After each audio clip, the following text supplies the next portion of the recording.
Hello, this is Storybooks channel. New videos are posted every day. Subscribe and click the bell. Why are you sitting there? It's time. You know Michael won't be happy if you're late. Cindy stood up obediently. Sit or don't sit, it won't change anything. You have to go and do your duty. Michael was very good at getting girls into debt. And what was his sense of smell? He unmistakably determined that the girl is in some delicate or desperate situation, and immediately did so to finish the crush. Cindy came to the city like so many others for a better life. She didn't run away, but her grandmother, with whom she lived, was gone, and she had nothing to do there. The village didn't like her grandmother. She was a mean, angry old woman. She didn't like Cindy. She chased her all the time. If other girls bathed at the lake, Cindy had to weed something in the vegetable garden. She could only bathe in the evening. Usually, after all the work was done, Grandma would say, "Go to the lake, rinse yourself, or the laundry is often washed, it will spoil." Cindy obediently took a towel and went for a swim. The mosquitoes were chasing her in clouds, and she had to dive every now and then to keep them away. But she was happy. Her body seemed to calm down from the heat and from fatigue. Grandma was gone when Cindy turned 17. Cindy didn't shed a tear, and a week later, after collecting all the money she had in the house, which was not a small amount, she closed the house and went to town. True, the box with large earrings and ring, which grandmother wore on holidays to take with her, did not become. She hid them in the basement, let them lie. When she settled down, she would come back for them, let the memory be. They were made of some cheap material, like silver, but obviously something else. Her grandmother would never splurge on expensive ones. Cindy was a serious girl, and you had to thank her grandmother for that. She wasn't afraid of any work, because she knew how to do everything. She was going to the city for a reason.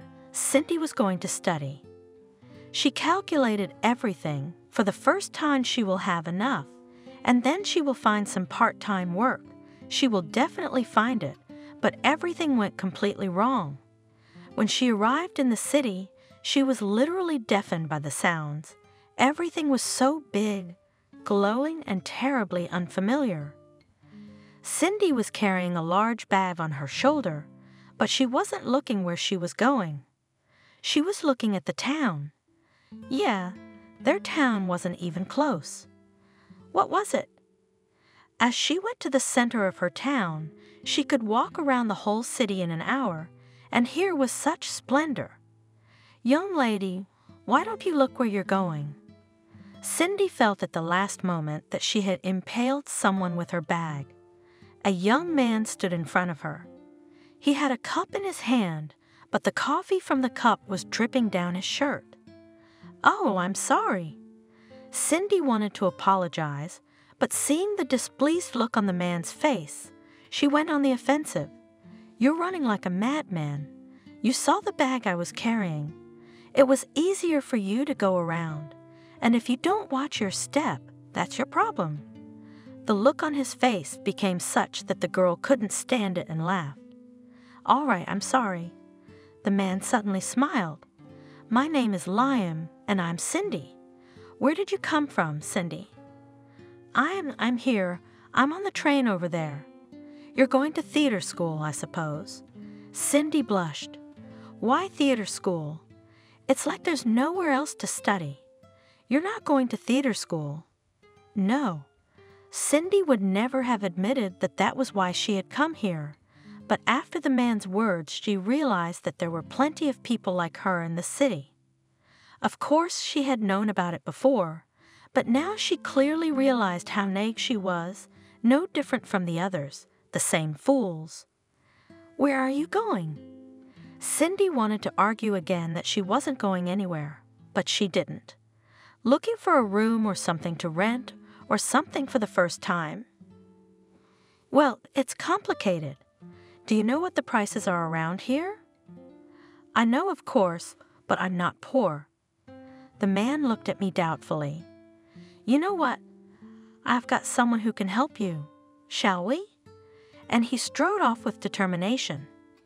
And Cindy remained standing at a loss. Where shall we go? Why shall we go? He turned around, sighed, and walked back. Why are you standing there? Come on, don't be afraid. Liam picked up her big bag and started walking again. Cindy had no choice but to follow him. Where are we going? To my aunt's. She has a big apartment and sometimes rents out rooms. Plus, she can help with work. You need a job, don't you? Very much. I'll take any job. Liam looked at her strangely and grinned. Liam's aunt turned out to be a peculiar woman. She immediately outlined Cindy's chores, gave her a reasonable price, and simply left the room. Cindy looked at Liam confusedly.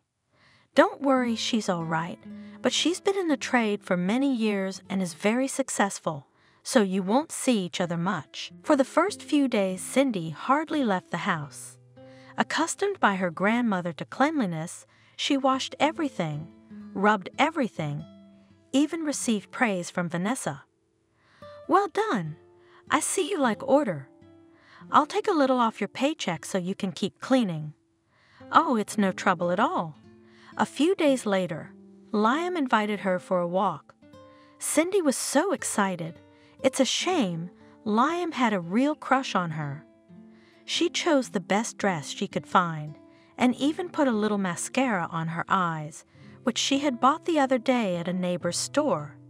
If she had mascara before, her grandmother would have made her eat it. Liam looked at her carefully. Wow, you're really pretty. Cindy blushed, and Liam suddenly thought that she had never been with anyone before him. The thought was absurd, of course, but he decided to ask. Are you blushing like you've never been complimented before? No, I haven't. My grandmother, if she saw me talking to a guy without doing anything, she'd howl. Liam felt his palms sweating. An innocent girl in this century, how could that be? He ran his finger down Cindy's cheek. Well, shall we go for a walk or to a cafe? Cindy smiled. Let's go for a walk. I haven't seen anything yet. They wandered for a long time. Liam was a real expert on the city. He seemed to know everything. The girl listened to him with her mouth open, and she realized that she had never met anyone smarter and more attractive than Liam. A week later, Liam invited her to his house. Cindy understood why, but she was sure it was the right thing to do. They would get married, and everything would be fine. She had never dreamed of such a turn. Everything was working out just as well as it could. Vanessa watched Cindy getting ready. Where are you going? I haven't seen you studying for college. You're still dating. Isn't that my Liam? Him? What's wrong with that? I don't know, girl. It's up to you to decide. But our Liam is no good, only trouble. Keep that in mind. No way. You just don't know him. He's good, really. Well, happiness is real. Vanessa laughed, and Cindy decided that as soon as she got a job, she would change the apartment. She didn't like that woman. In the evening, Liam met her and took her home at once. I'm sorry, I don't have much to offer, because my colleague's mother died.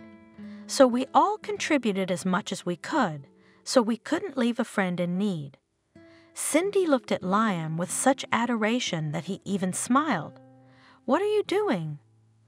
Liam, you are like that, and don't worry, we live in the modern world. Let's go to the store and buy something tasty. Liam shook his head. No, you don't have to. It's not nice. I'll pay you back as soon as I get my paycheck. Cindy almost shrieked with joy. He said it as if he meant that Cindy would always be there for him. Oh, who cares what we count now? They went into the store, picked up some delicacies and wine, and went to Liam's. Cindy looked around with interest. A typical bachelor's apartment. Cobwebs in the corners on the ceiling, a mountain of unwashed dishes delicately covered with a towel. They settled into a room where it was obvious that Liam was trying to tidy up. After the first drink, Cindy, who never drank, became hungover when Liam held out his arms to her. She stepped towards her without a second thought. In the morning, Liam woke up and didn't find Cindy around. He thought she had left and breathed a sigh of relief. She was certainly a pretty girl, and it was her first time with him, but she was completely inexperienced. Liam liked to take pleasure, not give it. The fact that she was gone meant he wouldn't have to say all those unpleasant, "Cindy, what kind of marriage?" It's not fashionable now, and nobody needs it. It's a relic of the past, weddings, rings, holidays. Or is that all they do in your village? Well, I'm sorry. This is not a village. Liam pretended to be offended and turned away. Cindy immediately hugged him. "Oh, come on, come on. I was just saying that. I'm sorry. Are you moving?" Of course. Liam smiled contentedly. He didn't meet anyone at home. He preferred to do it on someone else's territory, so that he didn't have to clean up and take care of things. But everything was going so well here, Cindy would obey him without complaint. He already understood her character, so there would be no problems with her.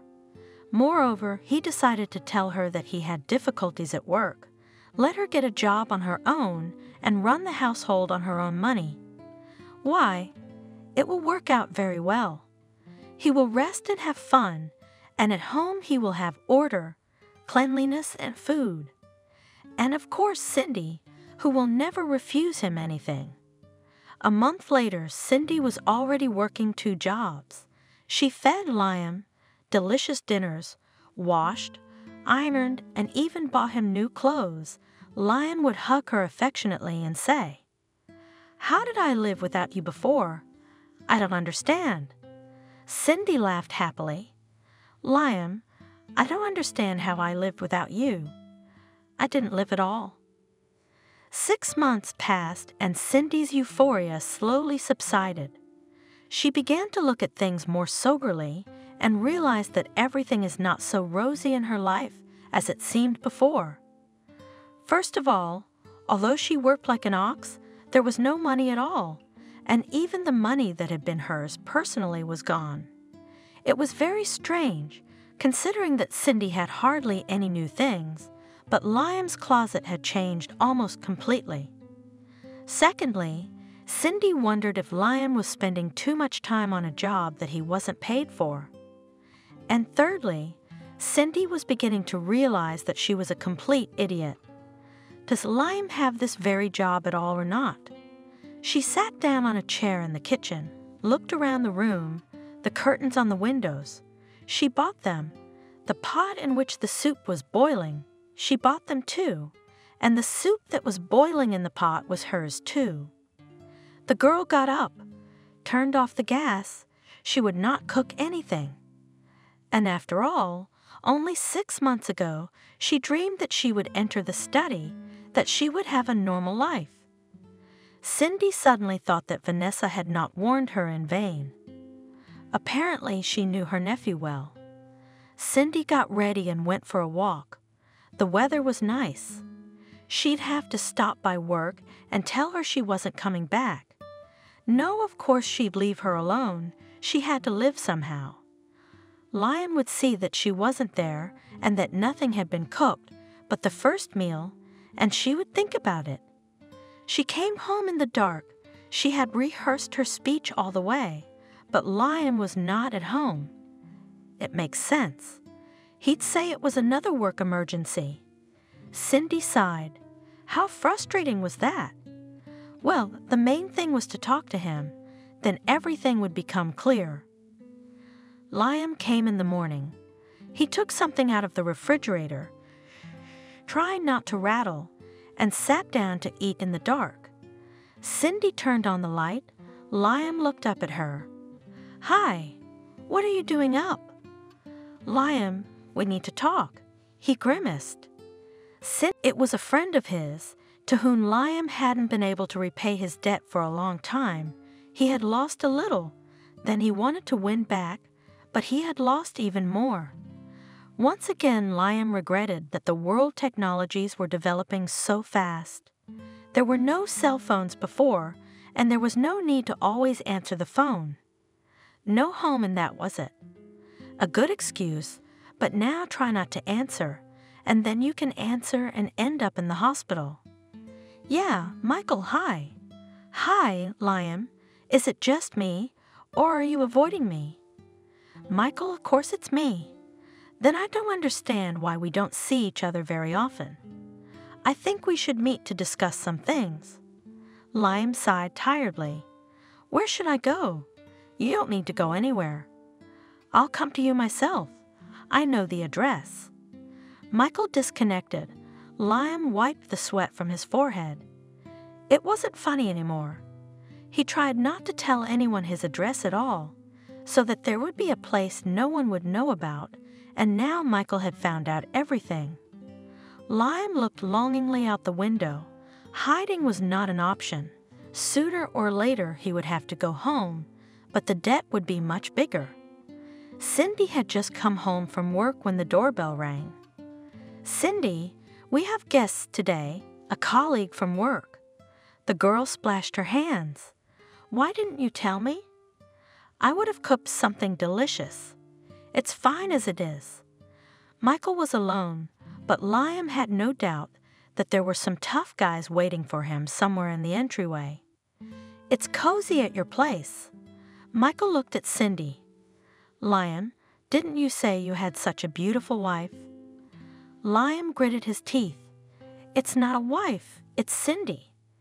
The girl snorted resentfully and went into the kitchen. When Michael and Liam were seated at the table, she said, "Well, you two are talking, and I'm going to bed. I have to work early tomorrow." She slipped out of the door, terribly anxious to hear what they would talk about, but Liam was tense. Apparently it was his boss. Let them be there and Cindy sleep. Michael ate quietly. "And you're Cindy. She's a very decent cook, I know." Liam mumbled, not lifting his eyes from his plate.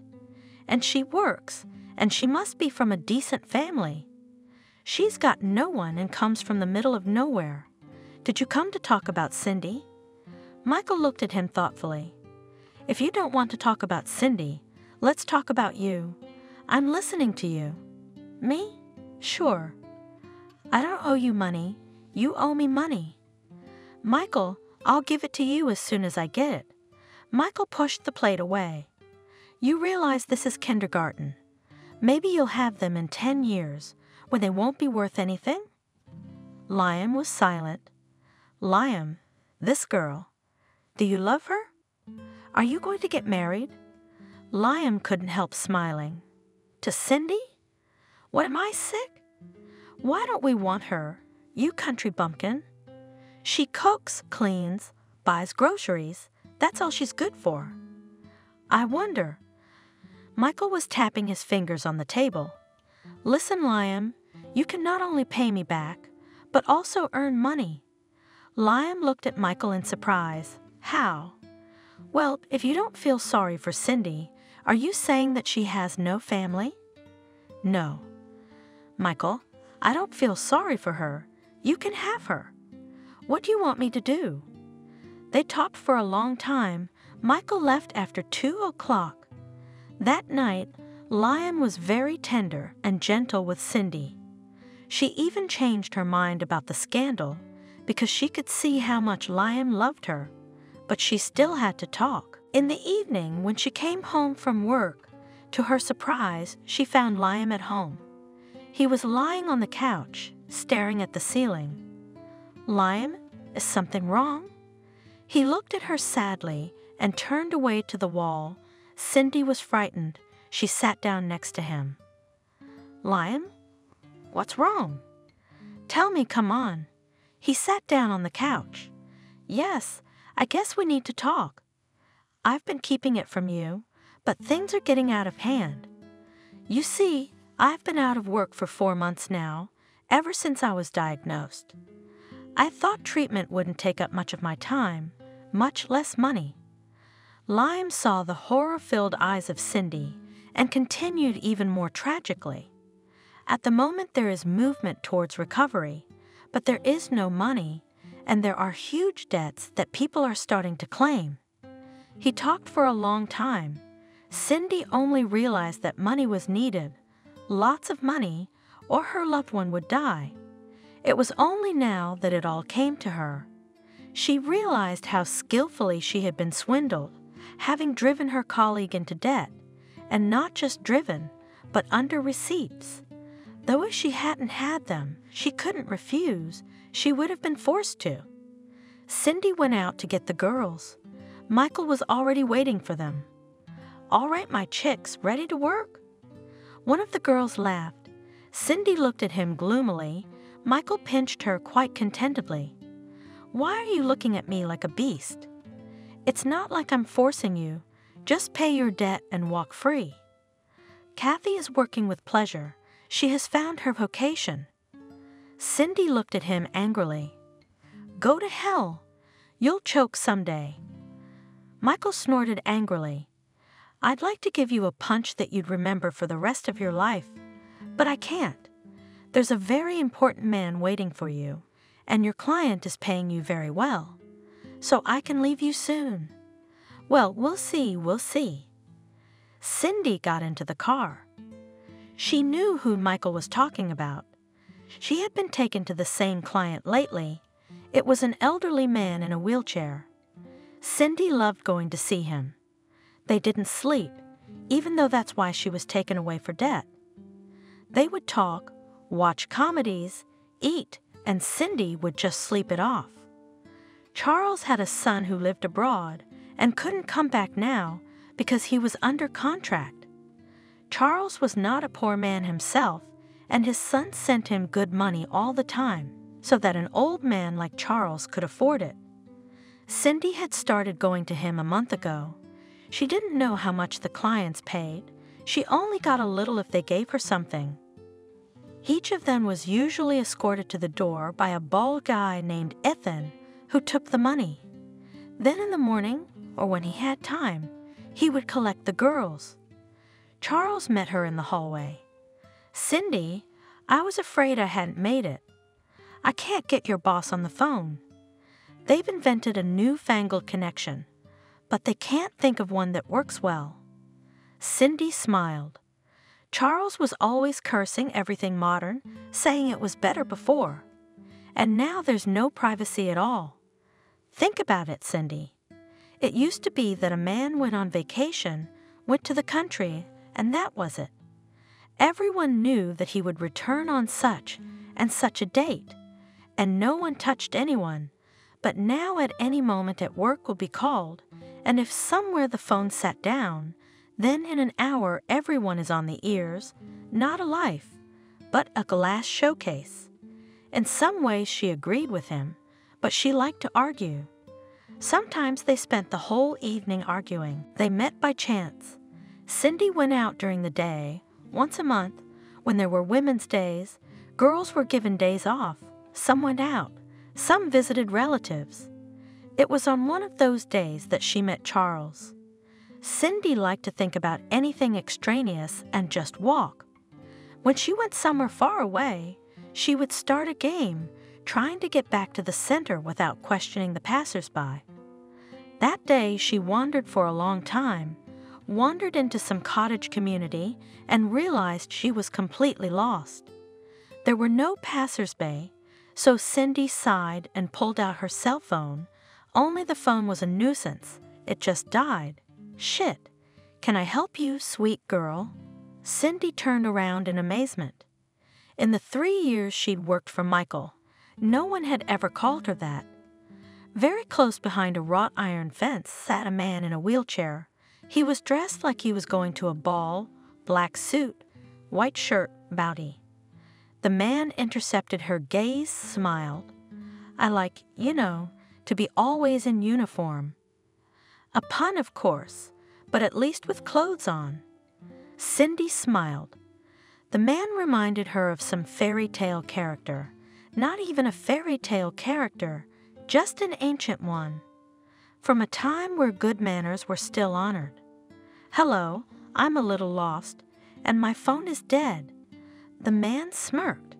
"I've always said these newfangled things are unreliable.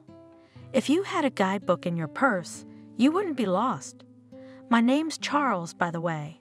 My name is Cindy. Why are we talking over the fence? If you're not in a hurry, I'd love to buy you a nice cup of tea, and then Sebastian can take you." Cindy didn't hesitate. She said yes. Why should she be afraid? She had been in such trouble for 3 years that it seemed she was not afraid of anything. Sebastian turned out to be a gardener, driver, and houseworker in one person. He was only a little younger than the owner, and at first he looked at Cindy disapprovingly. Then, really nothing, even drove her to the store a few times on Charles's behalf. On one of those trips, he said, "I thought you were trying to rob my master?" Cindy was surprised, wanted to be offended, but then realized how it looked from the outside and simply replied, "Don't think so. Charles, almost the only person in this world who has treated me well, not as a thing, but as a person. I would never hurt him, never plot against him. That's a good thing. Master's been through a lot in this life. He wasn't always like this. Besides, the doctor said he had a chance to get back on his feet, except that he didn't want to." Cindy asked in surprise, "Why? I actually thought he was always like this." "No. Years ago he was driving a car with his family in it. He has a family. He did. He lost control of the car and went off the road. His wife was killed. He was left disabled. And the son was fine, except the guy got a massive shock. For 2 years he was observed by doctors, and then when he recovered, he blamed everything on his father and practically stopped communicating with him. Then when he grew up, he went abroad and doesn't even call him.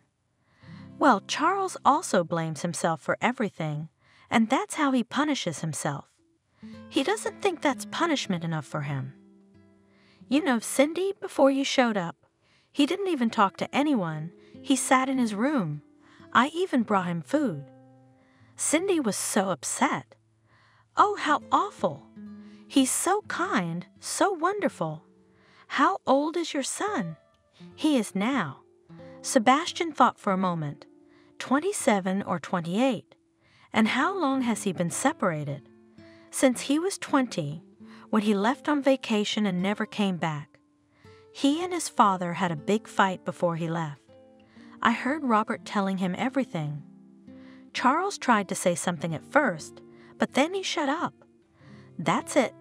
They haven't spoken since." "Well, you can't do that. Doesn't he understand?" "I guess not. You see, whether it's my father or Robert, they have the same character. Neither of them will ever make the first move."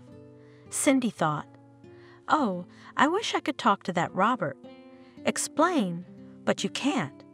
Charles would not forgive her for such an intrusion into his private life." The first time she told Charles, he'd looked at her for a long time. "So you're not doing your duty?" "Well, yes, but we have to do something." "What? Who needs me here with my claims?" "I've got no one. I'm not from around here." I don't think Michael didn't have it all figured out. She waved her hand. "I'm not a person at all now, and I'm not going to change anything." The man wanted to say something else, but didn't. But just 3 days later the order came in for the whole weekend. It wasn't bad money, but the girls were afraid of such orders. Cindy was afraid too, but judging by the glint in Michael's eyes, he was paid well, which meant he wouldn't be overplaying anything. She said goodbye to the girls just in case and got into the car with Ethan. He drove off, silent as always. What was her surprise when the car stopped in front of that very cottage? True, she was a little upset then. She had such a good impression of the owner of the house, and now it was crumbling like a house of cards, but Cindy was worried for nothing. They had dinner, then sat on the veranda, and she was sent to her own room to sleep. It was only then that Cindy realized that this nice older man had just decided to let her rest. The first thing after the bedroom door closed behind her, she burst into tears. It was so unusual to feel cared for. It was the first time she slept peacefully, ate, even went swimming in the pool, sometimes even forgetting what her life had become. And how much they talked about everything, life, books, movies. When Charles found out that Cindy hardly knew any movies, he was very surprised. Don't you like to watch melodramas, for example? All girls love them. I don't know, I guess I do. My grandmother didn't have a TV because you have to pay extra for electricity. Liam had no time to watch.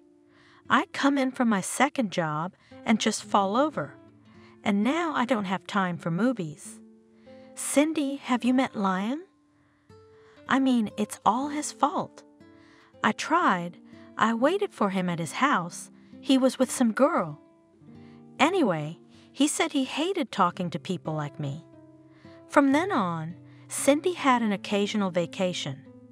She was ashamed that Charles would give her that kind of money, but he wouldn't listen. Before Cindy and Ethan could drive away, a cab pulled up in front of the house. No one got out of it for a long time. Then the door opened and Lisa literally fell out of the car. She had been working at Michael's a little longer than Cindy had. The girl was badly beaten up and practically unsteady on her feet. Cindy rushed to her from the car. She looked at her friend with a distraught look in her eyes. House 56. Never go there. It's better from the bridge. And Lisa cried. She was led into the driveway, and Cindy got back into the car. It was quite possible that she too would someday return in the same condition, or not at all. That could happen too. In the evening, Charles asked, "Are you looking a little gloomy today?" Cindy told him everything. He listened attentively, silently, his fingers drumming on the table. "Tell you what, Cindy, give me the coordinates of your Michael. You got a personal number?" "Yes. Why do you need it?" "We need it." Cindy wrote the number on a napkin. "Now, girl, why don't you go to bed?" In the morning, Cindy woke up late. Strange, why hadn't they come for her yet? Shit, Michael's gonna yell and probably give her a ticket. She'll never pay off that debt. Charles was downstairs in his chair. "Oh, you awake, Cindy?" "Yes, I'm sorry. I've got to run." "No need. Sit down. Pour yourself a cup of coffee." Cindy stopped confused, sat down, poured coffee, and only then was surprised to see that Charles had her passport in front of him. "Oh, where did you get it? Did you kill Michael?" The man laughed. "To be honest, I really wanted to, but I had to pull myself together. I paid your debt, or rather that man's debt. I was going to ask you if you don't mind if I ask him later. Does he have that debt? Paid?" Cindy was suddenly in tears. "How could you do that?" "You're the—" "Thank you." She wiped her eyes. "And you'll have to ask him. Double or triple?" "That's good." "Cindy, I'm not insisting, but I wonder if you could stay with me for a while. You need to study, and I'll be less bored." A year passed. Cindy entered the institute, but without Charles' help, she would not have passed any exams. For 3 months, he literally kept her awake. She read, she counted, she crammed. She went to the exam like a robot, and like a robot she passed. That day they had a real party. Cindy bought a cake, Sebastian cooked meat, and Charles entertained everyone with jokes. When Sebastian went home and they were sitting around a small fire, Cindy couldn't stand it. "Tell me, did you have a family?" And Charles told everything, how he loved his wife, how he loved his son, and how he had lost both him and her. "How could that be? You need to try and talk to him now. He's an adult now, an adult." "No, Cindy, that's just it. He's grown up, he's a real man, but he hasn't changed his mind, and he's never even tried to talk to me. The last time I tried was about 5 years ago, but my son didn't respond, so that's the way it is. I occasionally check in to see how he's doing. I know he's doing well, but for some reason he's not married yet." Cindy worked as hard as she could for her keep and lodging. She cleaned, cooked, made sure Charles took his medication on time. Sebastian breathed a sigh of relief. "Cindy, you have no idea what it meant to me to make pancakes. It was horrible. I spent 2 days researching each dish, and only then did I try to cook it." Cindy laughed. "I really like cooking, and I like everything very much." A year later, Charles fell ill. He caught a cold somewhere in the street, and then a complication developed. He flatly refused to go to the hospital. The doctor came to his house. Cindy looked at the face of the one who had given her hope for life and realized that she would not survive if something happened. Charles was hardly eating. Nothing pleased him, and then she made up her mind. She went to his study at night when the master of the house was asleep. She explored the contents of the drawers for a long time and finally found a notebook that contained his son's address. Not only the address, but also his phone number. It took her another day to work up the courage, and then she dialed the number. The phone was not answered for a long time. Finally, a man's voice answered. "Hello. Hello, you don't know me. My name is Cindy. I live with your father." "Is that a mistress? But I'm not interested. What do you want?" Cindy thought he didn't hang up right away. That was good. That's what she was afraid of. "Listen, don't hang up. I'll tell you everything. It's up to you to figure out what to do. Your father, he's in a lot of pain. He tries not to show it, but I've seen him sitting in his office several times, holding your picture and crying. Did he put you up to calling me?" Cindy was scared. "No, he doesn't know. He won't forgive me for meddling where I shouldn't. I wouldn't interfere. It's just that Charles is very ill at the moment. It may not be critical, but he's lost interest in life. I'm begging you. If you would come, he might feel better." The other end of the phone laughed. "Are you afraid of losing your daddy? Do you really expect me to believe you're all that sincere?" Cindy was sick of listening to this narcissistic asshole. You know what? A man who has blackness in his soul and sees it all around him. I have nothing more to say to you. You found the culprit for your mother's death, or rather, it's very convenient for you to blame it on your father, and you live your life in peace. And your father starts the morning thinking, "I wish I hadn't survived that accident. You're a cruel man, and I'm sorry I called you." Cindy disconnected and even threw the phone. I mean, really, why would she do that? She didn't want Charles to find out. The next day, Charles got worse. There was no change in his medical condition, but his mood. The doctor took Cindy aside as he left. "Cindy, Charles needs positive emotions as much as possible. You know, moping is very dangerous in his condition." "I understand. I'll try my best." "Yes, you will. Have a good day." The doctor left, and Cindy went to her room. But just as she reached it, the doorbell rang again. She took a quick step back. The doctor must have forgotten something, opened the door, and froze. There was a man standing in front of her. He was something elusive, similar to Charles, but looked much more powerful. "Is that you?" He looked at her mockingly. It's me, and this is you. Come in, please." She backed away, and he stepped inside, tossing a large travel bag carelessly to the floor. "Sebastian, where?" "There's stuff in the car, presents." Sebastian appeared out of the ground, looked at the man for a moment, then rushed to him.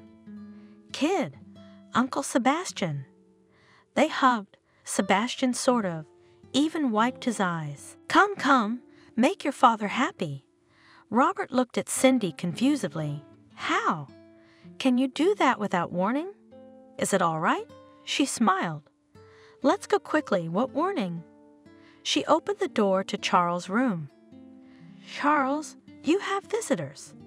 The man reluctantly turned his head and froze. He looked silently at Robert, who was walking slowly towards him. "Son." "Robert." Cindy tactfully closed the door and went into the kitchen. She had to prepare something tasty, something festive.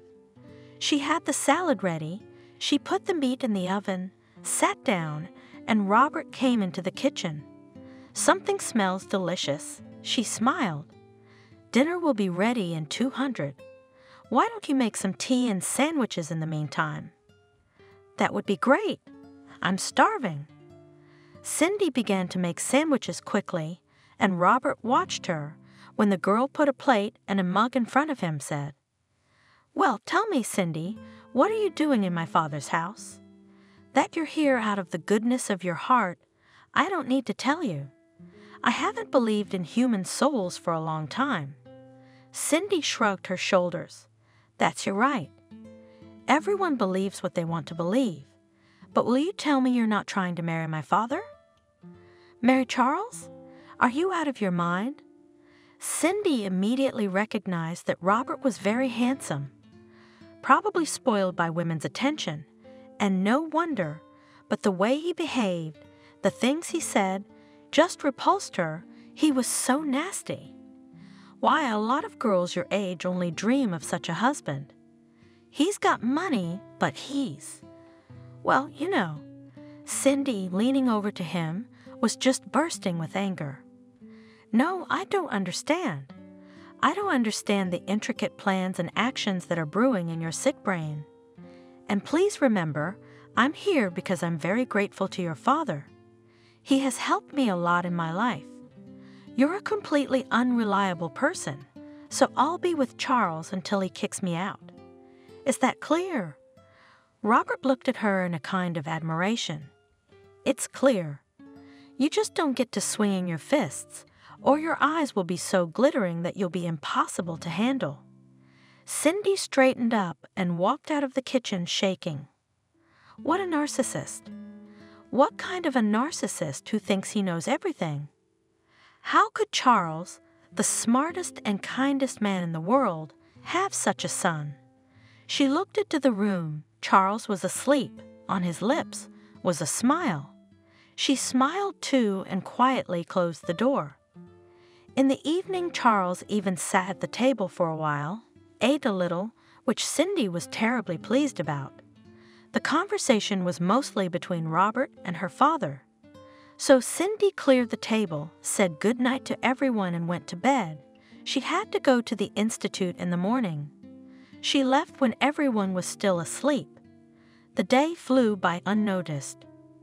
If earlier Cindy had been worried that Charles might need her help, now she was calm. She said goodbye to her classmates and headed toward home. "Oh, what people, Cindy?" She jerked and turned around. Lion was standing in front of her. Dan, that was someone she never wanted to see in her life. To be honest, she didn't think she ever would. The city was huge, just huge. You could live here all your life and never meet him. She turned away and wanted to leave, but Liam grabbed her arm. "Where are you going, chick? You owe me something." Cindy tried to pull her hand away. "I don't. You owe me something." "Let go." "But how can I let you go? It's not fair. You have a good life, and I have a bad one. Who picked you up? Who made you a town? You're a shitty village." Cindy yanked her arm away and Liam let go of her, and she fell. She hit her elbow so hard that tears came out of her eyes. And at the same moment, someone picked her up and put her on her feet, and then she saw Liam's shoes fly up. Or rather, it was he who flew down, and the feet in his boots flew up. And then she saw Robert's face in front of her. "Are you okay?" "I am." "Why are you here?" "Oh, well, thanks a lot. Let's get in the car."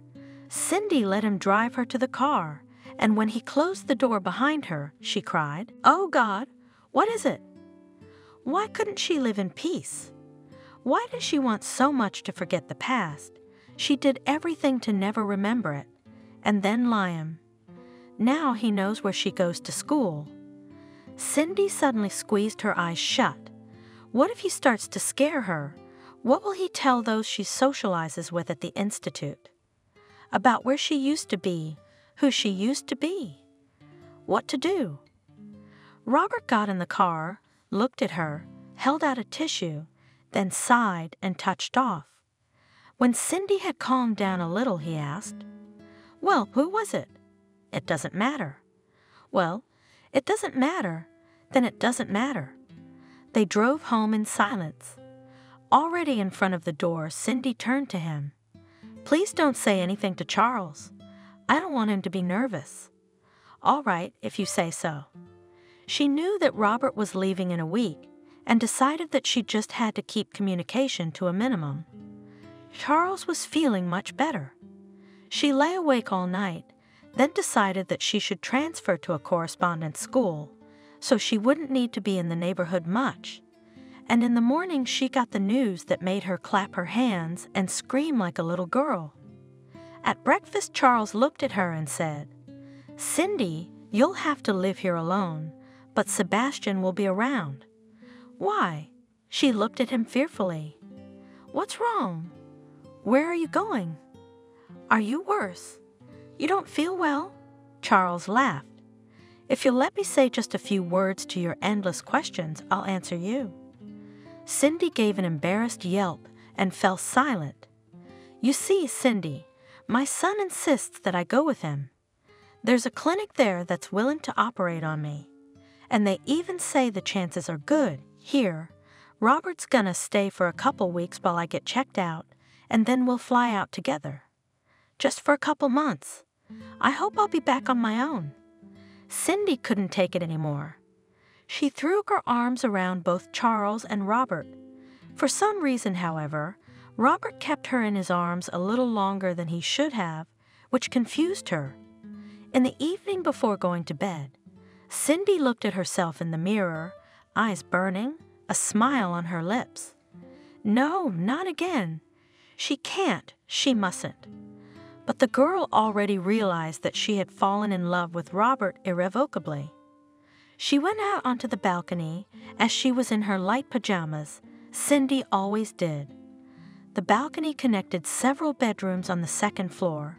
Charles lived on the first floor, so no one was in her way. She leaned on the railing, then turned her back to it, and found herself nose to nose with Robert. God, she'd completely forgotten he was on the second floor, too. Robert looked at Cindy with an admiring gaze. She should have run away, but she couldn't. Her feet felt like they were stuck to the floor. "Cindy." His voice was hoarse, as if he was short of breath. He moved closer, and the girl just closed her eyes, feeling his lips on hers. 2 weeks flew by like a day. Cindy thought that all these feelings and experiences that are shown in movies are all far-fetched, but no, she felt like 10 heroines put together. For the entire 2 weeks, she woke up in Robert's arms. She was insanely embarrassed in front of Charles, because he knew everything about her past. How would he feel about their liaison? Robert had made far-reaching plans. He talked about the fact that in 6 months his contract would be up, and he would be back. He'll come back. They'll get married right away. You'll see, it'll be great. And Daddy will dance with you at our wedding. Every time Cindy looked at Robert asleep, she promised herself that she would tell him tomorrow. but each time she put it off. She was sure that Robert would push her away in disgust, and she wanted it so badly, another day of happiness. She made it to the day of their departure, and when the bags were packed, she sat down next to Robert. "We need to talk." Robert turned to her. "Is something wrong?" Cindy didn't have time to answer.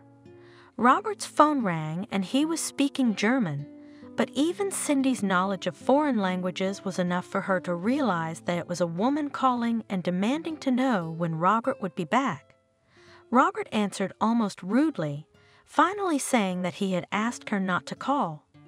When he disconnected, Sebastian entered the room. "The carriage is here. We have to hurry. There's traffic in the city." Robert put his arm around Cindy. "I'll bring my father and we'll talk about everything, or on the phone. I promise. I'm sorry, I gotta go." He leaned into her ear. "Love you."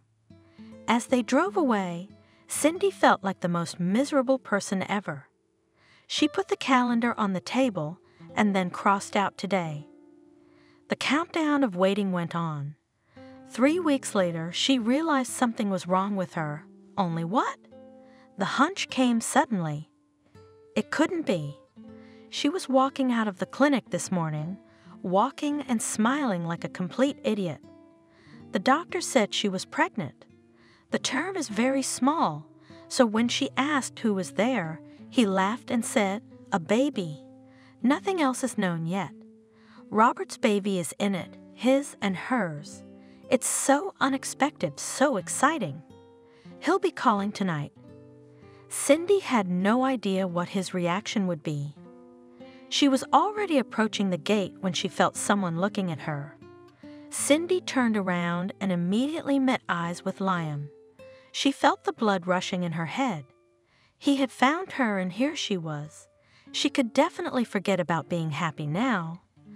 Liam smiled crookedly and quickly disappeared behind the bushes. Cindy walked into the house. She sat down on a chair in her clothes. She sat for a long time, then stood up resolutely and took out her suitcase. Strangely enough, she had a lot of stuff. She had to take a bag too. She thought and took half of the money that had been left for the household. Now she had to write something to Charles. He was the only one she trusted enough to talk to about everything. The letter turned out to be longer than she thought it would be. She explained everything about her and Robert, nothing about the pregnancy. She left the house, found Sebastian. "Sebastian, I'm leaving." "Where are you going?" "Yes, I'm going home." The man put away the shovel he was fixing. "Cindy, what happened?" "It's a long story, and I'd like to forget it." "Charles, I left a letter." "And Robert?" Cindy blushed. "What about Robert?"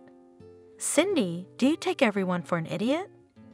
You can never hide what's been going on between you two." "I'll call him."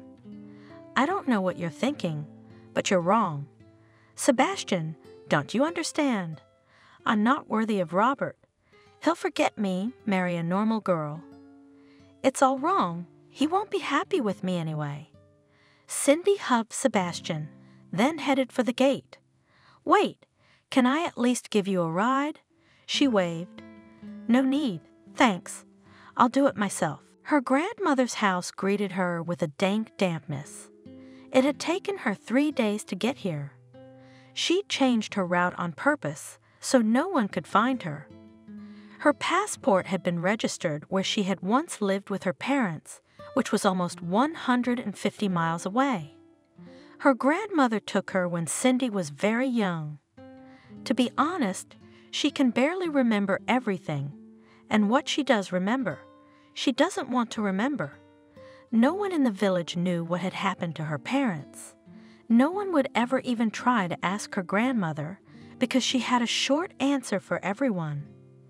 Those who didn't know would blink for a long time afterward, not understanding why they were being punished. Cindy walked around the house. "Well, Cindy, there you are, back where you hated it so much. It's all right. It's going to be all right, isn't it, my good girl? Cindy stroked her belly. She was sure she was going to have a girl, a little sunshine, with Robert's eyes. Having melted the stove, Cindy made herself some tea and sat down at the table. Tomorrow she would devote the day to cleaning, and then she had to do something about work. It was a big village, so maybe she could find something. In the morning, Cindy cleaned up, threw away a lot of things, then saw a large dried-up rod under the door. She even smiled a little. Grandma, if Cindy did something wrong, they grabbed the rod right away. And it didn't matter at all how old she was, with what pleasure she broke it and threw it into the stove.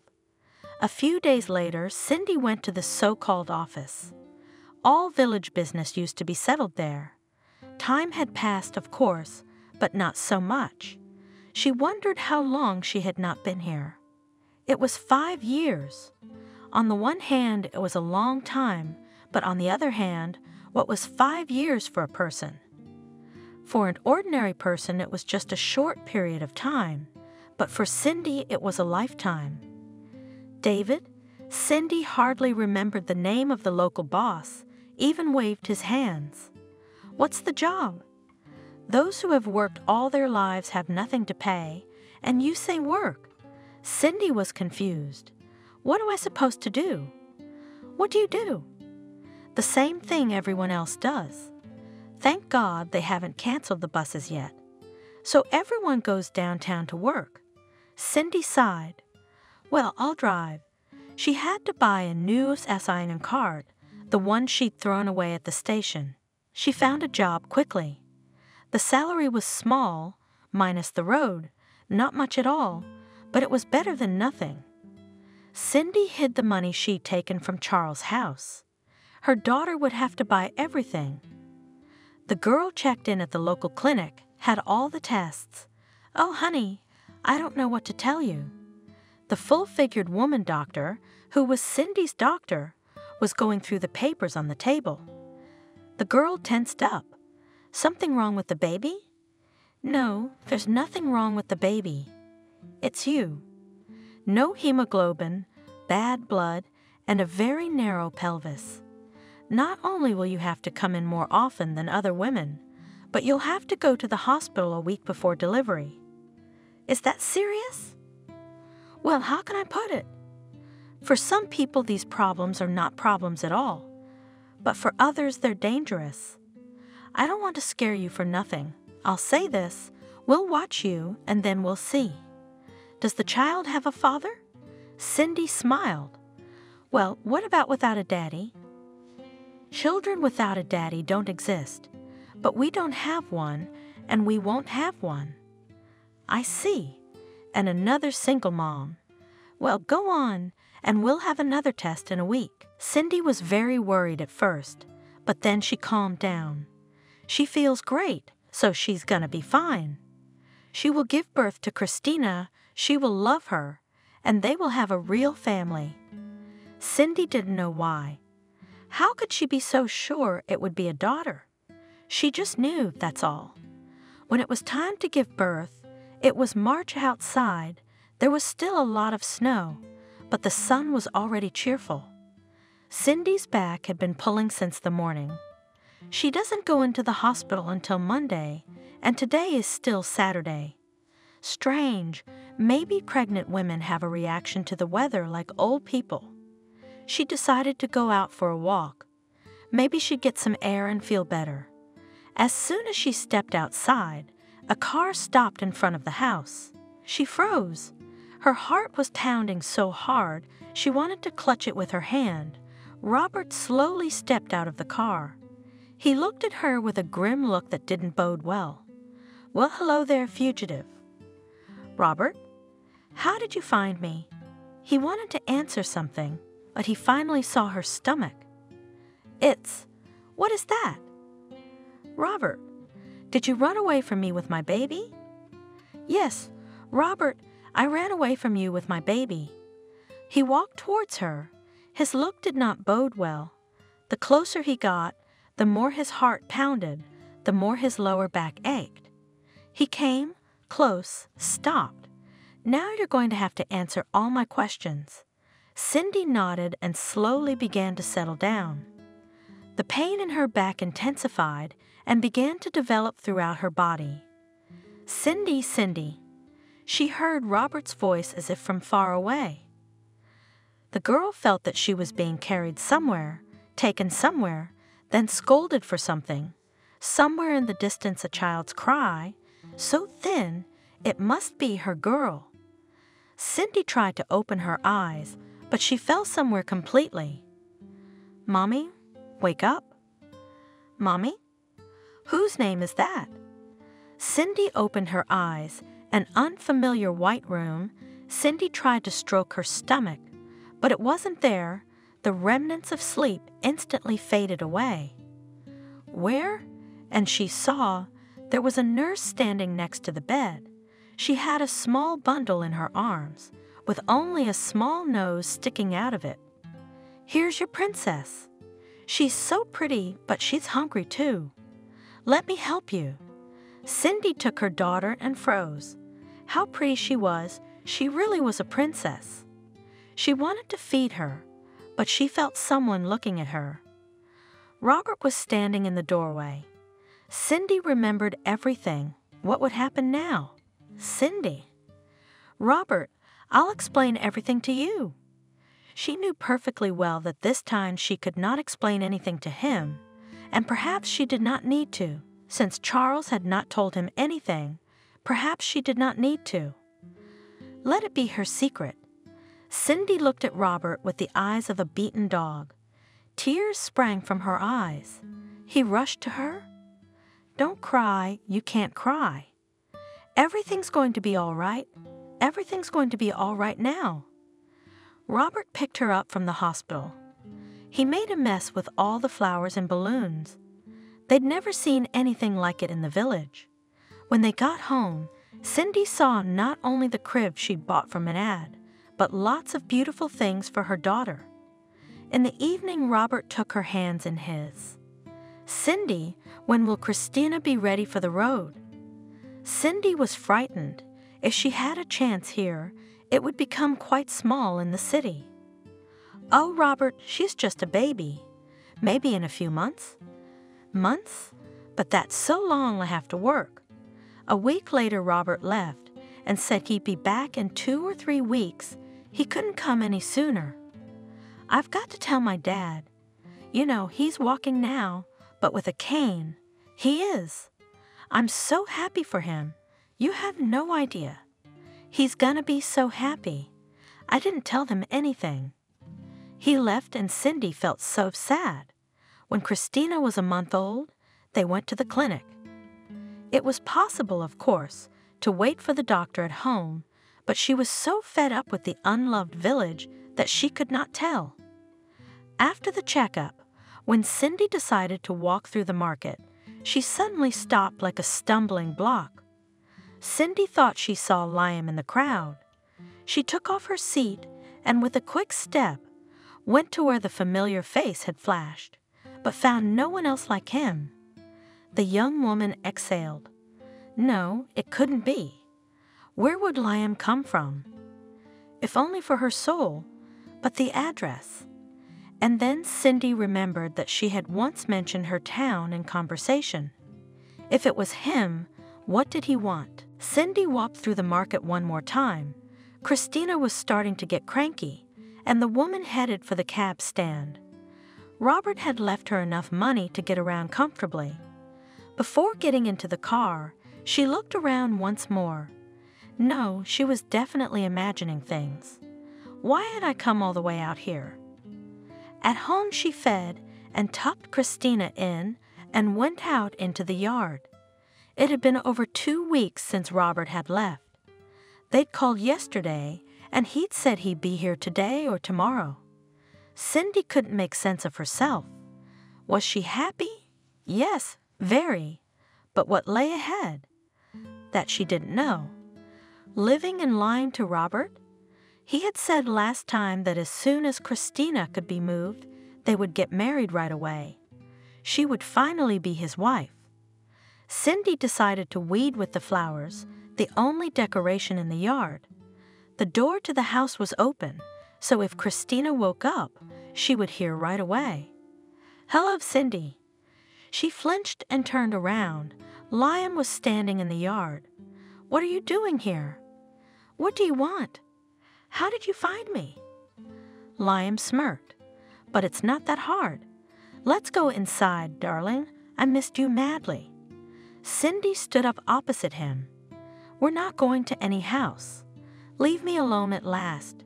Your debt is paid. What do you want from me anyway?" Liam grabbed her arm and dragged her into the house. Cindy tried to break free, but remained silent, afraid of scaring her daughter. Liam threw her on the couch, sat down himself across from her. "I have debts to pay, but I have debts to pay, and you can help me pay them off. You're crazy. I'll go to the police, though. Then I guess your Robert will find out about everything. You know Michael has lots of pictures of you and testimonials from satisfied customers too. Liam, leave me alone. What makes you think I have to pay your debts at all?"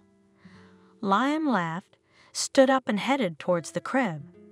Cindy quickly tore off the couch and stood between him and the crib. "I don't have any money. I'm telling you the truth." "You don't, but yours, Robert, very much does. It's not mine."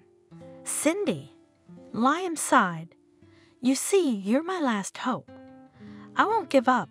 I have nothing to lose, and if I don't have the money in a week, I'll tell your Robert everything." "Don't wait a week. I'm listening to you." They turned around and Robert was standing on the doorstep.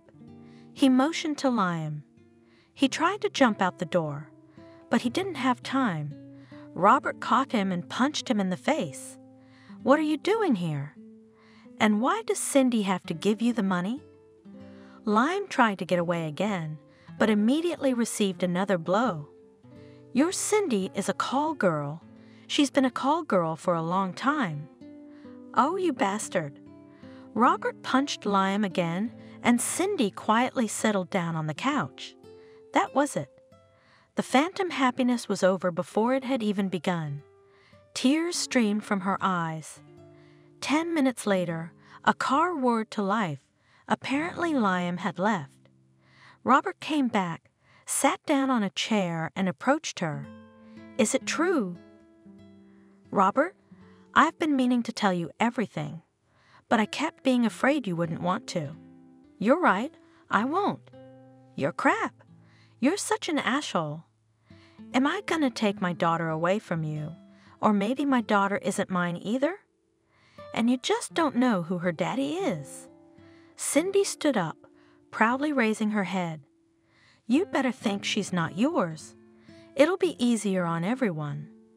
Robert stood up, gave her a long look, and walked out of the house, and Cindy collapsed on the couch and sobbed. It was 200 hours later when she went outside. There were big bags on the porch, diapers, clothes, cereal. She cried again. God, why is she like this? A few months passed. In the evening, Cindy was counting the money she had. The money that Robert had once given her had recently run out. She had been very frugal. She had bought nothing for herself, only the cheapest food. Now she would have to make do with her allowance, which she had been saving. The woman put the money aside. A month ago she had to buy a car of firewood. It hit her budget very hard, but she has a child in the house and no option to heat economically. For 3 months she will definitely have enough. But then what? She didn't know yet. There was a knock at the door. Cindy flinched. It was evening outside, raining. Who could it have brought to her? Cindy looked out the window. She couldn't see anything. Everything was flooded. The windows were fogged up. She felt creepy for some reason. She went to the door. Who's there? Cindy, open up. It's Charles. The woman quickly unhooked the door and threw herself on the neck of her past savior. Where did you come from? How? I'm here to meet my granddaughter. I barely got the address from Robert. What happened? Cindy sighed. What was bound to happen someday? Robert found out about everything. Well, what did he find out? Did you tell him what happened? No, I didn't have time. He's gone. Who cares what happened? It happened. So you're okay with it? Of course. I won't even try. I'll raise my daughter. She'll grow up a little. We'll move to the city. I'll put her in a kindergarten, and I'll get a job myself. The man looked at her carefully, then shook his head. Show me your granddaughter. Charles insisted that she go to the city with him. If you don't want to live in our house, I'll buy you an apartment. Why are you sitting here alone? A child should grow up in civilization. But Robert's not here. He's gone to his home country. Angry as hell. He doesn't talk to anyone and hardly calls me. But why do I bring everyone nothing but misery? Come on, don't beat yourself up. It's just the way life is, and there's nothing we can do about it. 3 days later they left.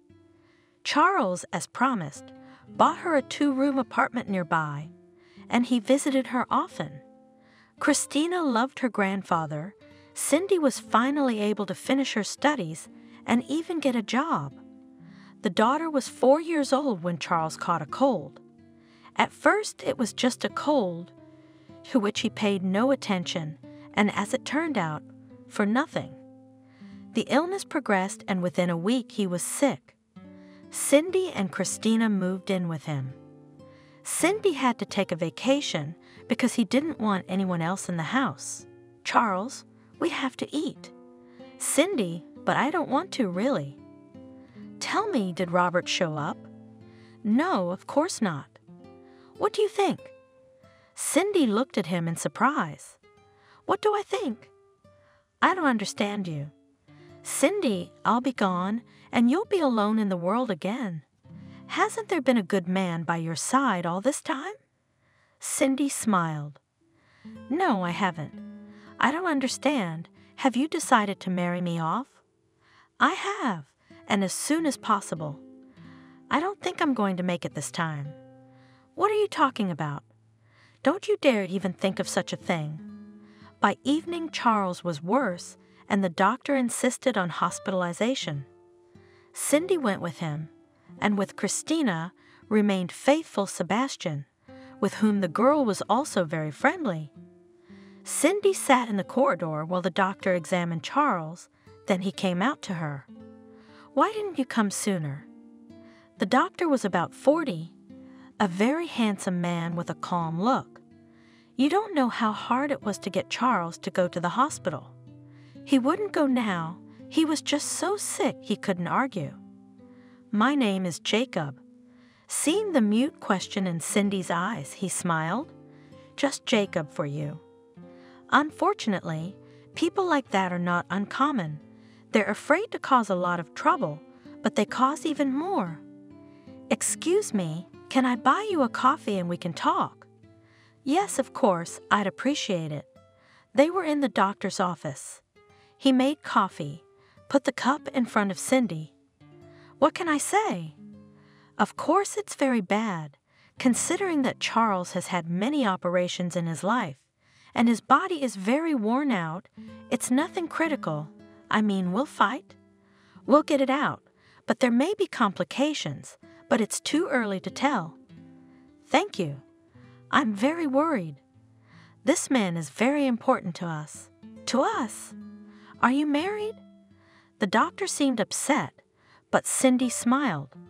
No, we are me and my daughter. You have a daughter? Yes, Christina. She's about to be 5. She's probably as beautiful as you are, isn't she? Cindy was embarrassed. Not at all, much better than me. Jacob laughed. You're a real mother. Only with real mothers, their child is unequivocally better.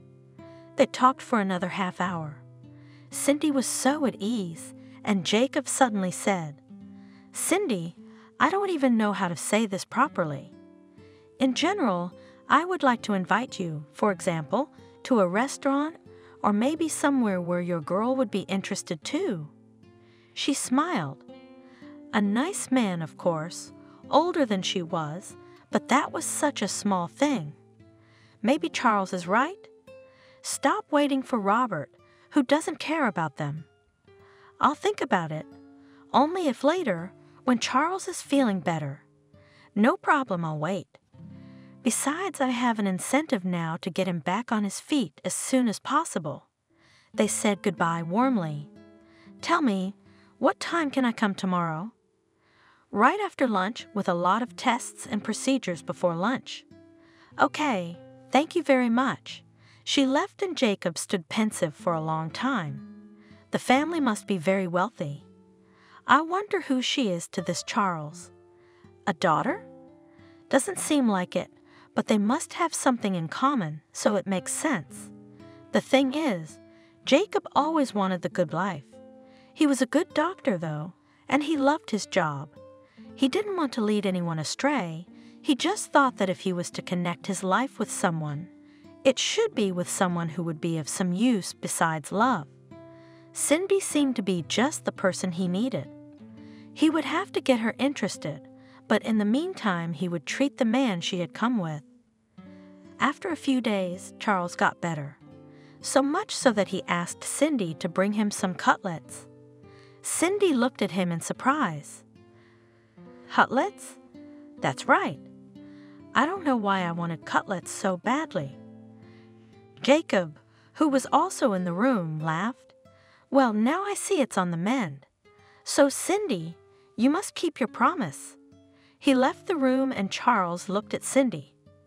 "What promise, if it's no secret?" Cindy waved it away.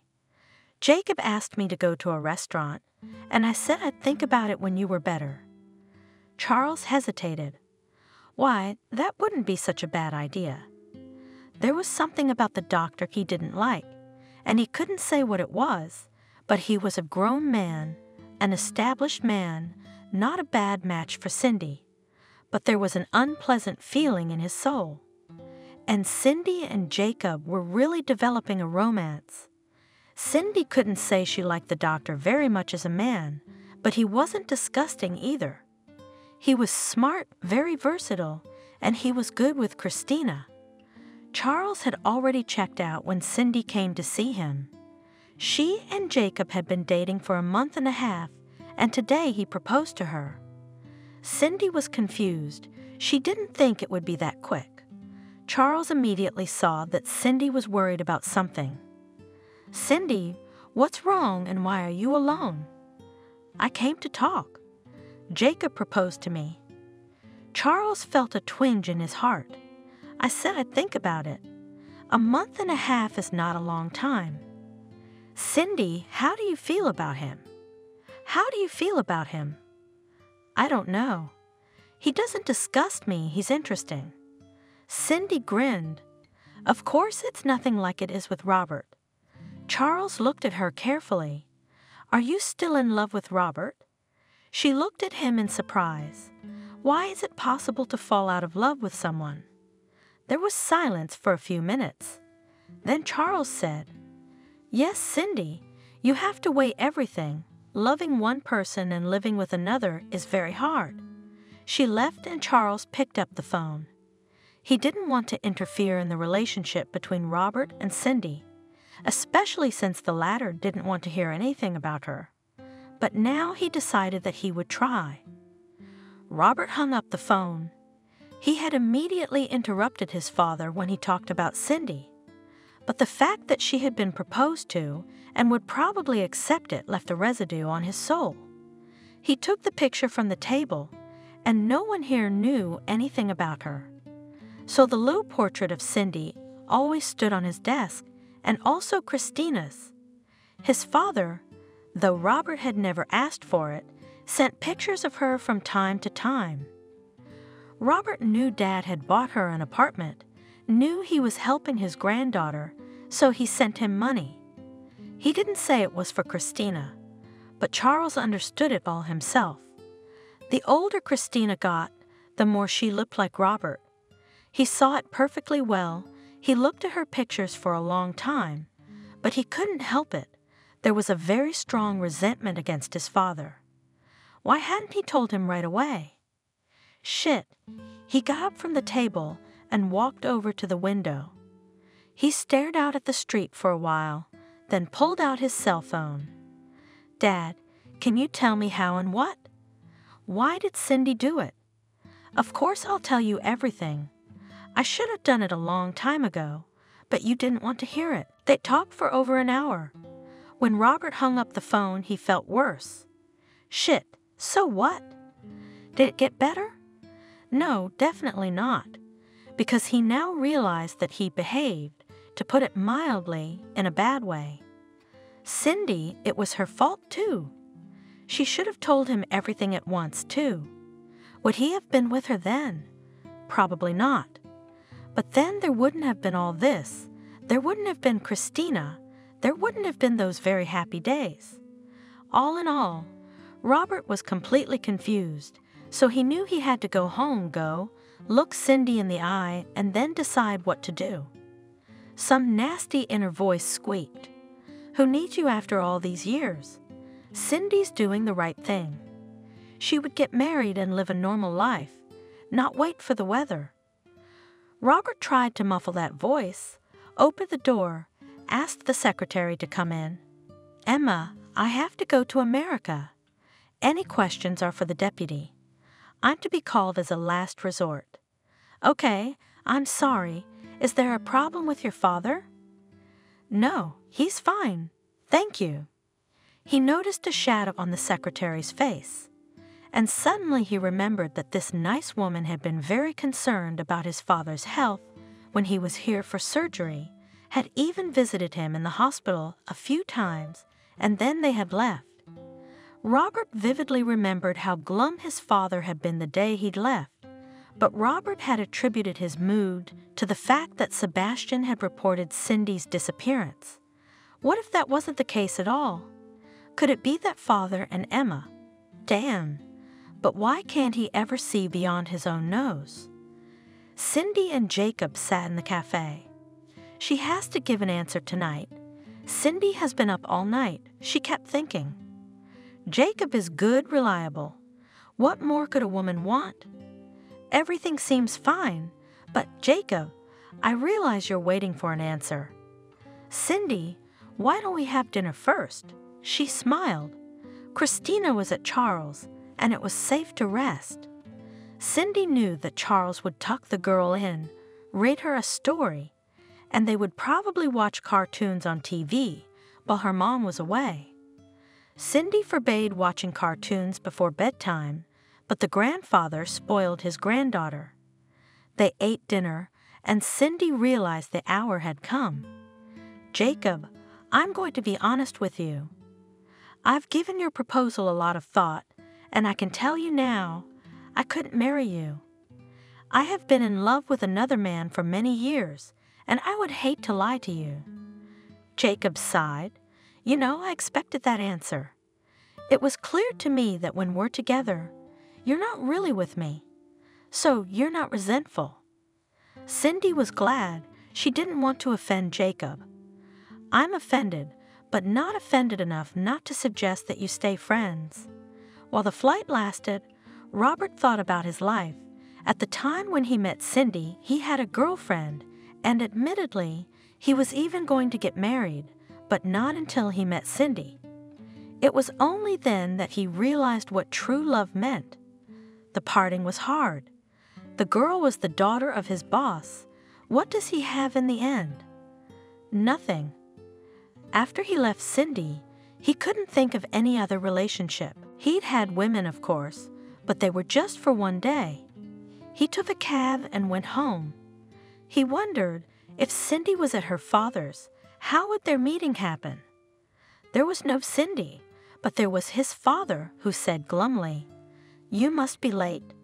They're at the restaurant, and Cindy will give him an answer tonight." How? Right. What did you want? He's a decent man, not the wind in the field like some people. Daddy? Daddy what? Cindy should have gotten married a long time ago, and she's been waiting for you, you fool. What restaurant are they at? The Wave, I think. Where are you going? I'm going that way. I won't let her say yes. Cindy and Jacob went outside. Do you need a ride? No, I don't need a ride. I'll walk. Cindy, it's late, but the weather's nice. Cindy.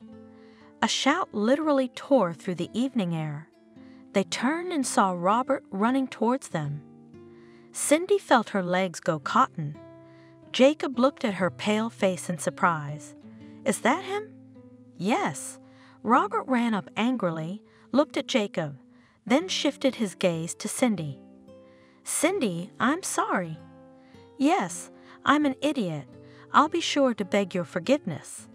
But now you must tell this man that you will not marry him, because otherwise I will not vouch for myself. Jacob's eyebrows flew upward, but he found the strength to laugh. Calm down, young man. Cindy has already turned me down, apparently because of you. 2 months later, Robert finally moved back home. He was going to start his own business, but now he had other things to worry about. Dad, are you okay? Charles laughed. I'm fine. You look like an opera singer. Dad, it's not funny. I don't know why Cindy likes tuxedos so much. Why don't you change? Charles waved me off. I've got time. It's 2 hours till the signing. I'd hurry up if I were you. We're going to have a guest any minute. A man has kindly agreed to fly to our wedding, or rather, a guest. What's it got to do with me? They're your guests. Not exactly. My assistant Emma's coming to my wedding. Remember her? Was it his imagination, or did his father turn pale? The doorbell rang and Charles almost ran into the room. Appeared in front of Robert and Emma 20 minutes later in full parade. The wedding ceremony was being held in the best restaurant in town. When Robert saw Cindy walking toward him and leading the little princess by the hand, his breath caught. How good his girls are! They are the most beautiful. How happy is he that Cindy has found the strength to forgive him. And Christina is the most wonderful child in the world. They walked over. Robert kissed his bride tenderly, and Christina was picked up in his arms. Cindy looked around as if searching for someone. Robert, where's Charles? If he's not here, there's no ceremony. You know what he means to us. He knew. Gently he turned Cindy around and pointed somewhere. There in a corner sat Charles and Emma. They were chatting, and Emma's hands were resting in Charles. It seemed like they were alone here, and there wasn't a crowd of dressed-up guests. Cindy smiled. Isn't that Emma by any chance? Emma, how do you know? He called out for her when he was delirious with fever, but he wouldn't tell me who it was. Charles and Emma even had to be called so the ceremony could begin. It's been a year. Cindy, you coming soon? Yes, Robert. The trial's over. I'll be there soon. How did it go? It was great. Michael and Liam got a good settlement. I'll tell you all about it when I get there. By the way, I have more news for you. Robert smiled. Cindy spent a year trying to find the girls who had worked for Michael out of choice. There were a lot of girls. Liam often figured in their path too. By all means, she decided to punish them. Robert helped in any way he could. Today was the last trial. He lit the candles on the table, looked around the room. By the glass in the hall stood a small box, and in it, of marvelous beauty, a bracelet. Cindy was preparing a surprise for him. Only he already knew what that surprise was and had thoroughly prepared for it. This morning, he happened to see the test in the bathroom, and it had a clear 2 stripes on it. The door slammed open and Cindy appeared on the kitchen doorstep. She gave the table a surprised look, then looked at Robert. Are we having some kind of celebration? She looked at her husband suspiciously, trying to remember what she might have forgotten. "Of course, I hope you'll give me a son this time." Cindy sighed frustratedly. "You know everything, don't you?" He picked her up in his arms, "And I know everything, everything, everything. And I also know that I love you very much, more than life." The woman laughed, hugged her husband. "You don't know everything." Robert looked at her anxiously. "Tell me. We're going to have twins." He gently set Cindy on the floor and exhaled completely dumbfounded. "Really?" "That's it." Cindy laughed and hugged her husband gently